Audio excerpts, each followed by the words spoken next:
appears on your timeline. Spreading love, feeling so divine. Tune in, don't miss a single drop. Unwrap joy till the beat stops. What's up, Team No T, and welcome back to Unwrapped. It's your girl Tosh, and we are here for day 5 of 12 days of sitcom Christmas.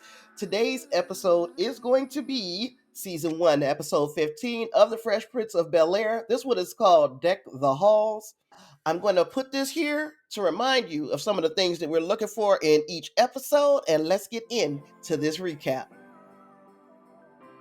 Now y'all know I've watched a lot of Christmas episodes this last couple of weeks preparing for the 12 days of sitcom Christmas, and most of the time I'm just trying to get into the episode. I ain't got time for no theme songs.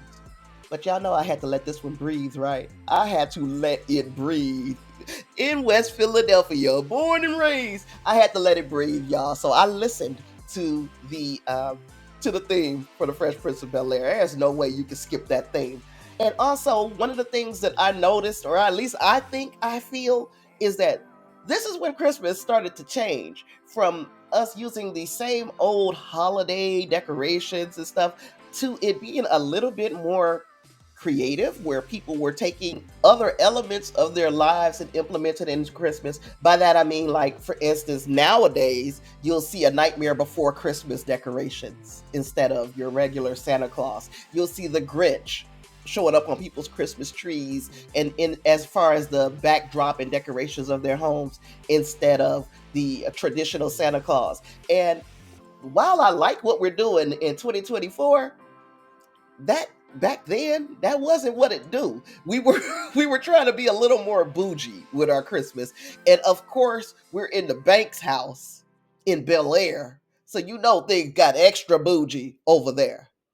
And this is season 1 of the Fresh Prince of Bel-Air. So you know this is Will's first bougie Christmas. This is the first time that he's actually seeing how his aunt and uncle prepare for Christmas. And it wasn't much preparation because there was not a lot of thought going into Christmas. They had evolved to the point where they are so rich that every day is Christmas. Well, Will wanted Ashley to experience a real Christmas. I mean, let's face it, it's not very festive at the Banks house. So Will wants Ashley to see Christmas through his eyes, through the eyes of a child. She's only 10 years old. You would expect for her to be super excited for Santa Claus and all of that. But what she planned on doing on her Christmas vacation was learning a new word every day. And then we meet Carlton and his glee club. And Carlton, what his plan for Christmas is to raise money for what? A ski trip. So he and the Glee Club wanted to go on a ski trip, and they needed to raise $600 more. So they were going to go caroling at different people's Christmas parties. But song list is all Barbara Streisand songs. And I'm like, huh? What? So we're not getting any of the Trinity in this episode. I'm just letting y'all know right off the top. If you're looking for the Christmas song Trinity, we ain't getting it. Because these people, Barbara Streisand for Christmas. But anywho, we saw what Hillary was up to too. Hillary was calling around to send all of her A-list friends Christmas gifts. This is still early enough in the series where Will does not believe that Hillary has A-list friends. He's like, why are you playing this game? Why are you talking about sending Christmas gifts to Patrick Swayze when you know good and damn well you don't know Patrick Swayze? And she's like, tuh. We'll see later on how many A-listers Hillary really has access to. We're just going to take a moment to appreciate Aunt Viv. And I'm talking the original Don Dada Aunt Viv. Let's take a moment to breathe her beauty in, because this lady had everything. She personified Michelle Obama before Michelle Obama. She and Uncle Phil are going to a office Christmas party, and they're not excited. Neither of them are excited about this Christmas party. This is when she has a little conversation with Will about how it just feels different in Bel Air versus him being in Philly, and how he wanted to bring a little bit of a Philly Christmas to Ashley. So she gives him the credit card, which is like writing a blank check to a kid, but who am I to complain? It's not my money. She gives him the credit card, tells him, you go down and pick up the Christmas decorations from the little bougie shop that usually does our decorations. And you and Ashley put these decorations up. And Will is so super excited. He takes the credit card and he and Ashley zoom out to go and pick up these decorations. But not before we get a characteristic fourth wall break from Will, which I always think you should point out. He breaks the fourth wall just as much as Deadpool. Well, these decorations are not the types of things that Will is used to. It's a very sterile aesthetic, if you ask me. So he went down to the pick and grabbed some real decorations. And by the time Aunt Viv and Uncle Phil came back from that Christmas party, I swear before God, it looked like the North Pole at the Banks house. The phone was ringing off the hook with angry neighbors because it was just so tacky. So now we gonna call your house and complain about your decorations, and we feel like, as the neighbors, that we have some say in what decorations that you put out. Will answered one of these calls, and he and the person on the other end of the line got into a little bit of a shouting match, and they started to threaten one another. Will said, "Whatever's clever, Trevor, bring your ass over here if you want to. I'll bring this Philly out on you." So, no surprise that the neighbors all showed up at the house, and the Banks family, for whatever reason, let them all in. And here we have some random white folks. So we haven't had random white folks in a couple of episodes, but we can check off on our list now. Random white people showed up for Christmas. They're not the only people showing up for Christmas, because remember, I told you that Will had a little bit of a tete-a-tete with somebody on the phone, and that person showed up for Christmas too. And guess what?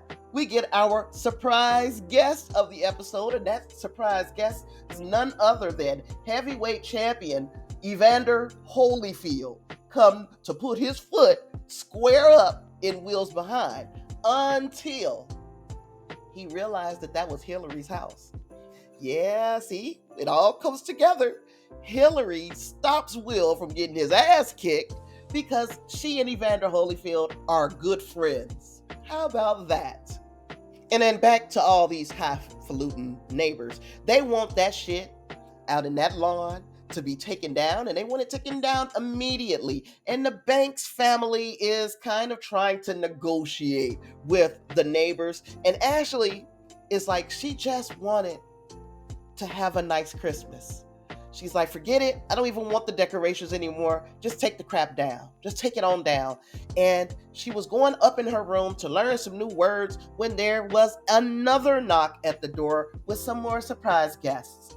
And these surprise guests were Christmas carolers, something that never happens in this neighborhood because the neighborhood looks so boring around Christmas time. But this group of carolers came, and they came specifically to the Banks house because it looked so festive. So now we got more surprise guests. They come in, the carolers and their chaperone, they're coming in to have hot chocolate with the Banks family. So we got the Banks neighbors, you got the Banks family, you got the Christmas carolers. It ain't no room for nobody else in this house until another knock at the door. Now, this knock at the door is a surprise guest who really isn't the person. It's an impersonator. But still, surprise guest nonetheless. And the person who was knocking at the door this last time was Ronald Reagan. It was Ronald Reagan, y'all.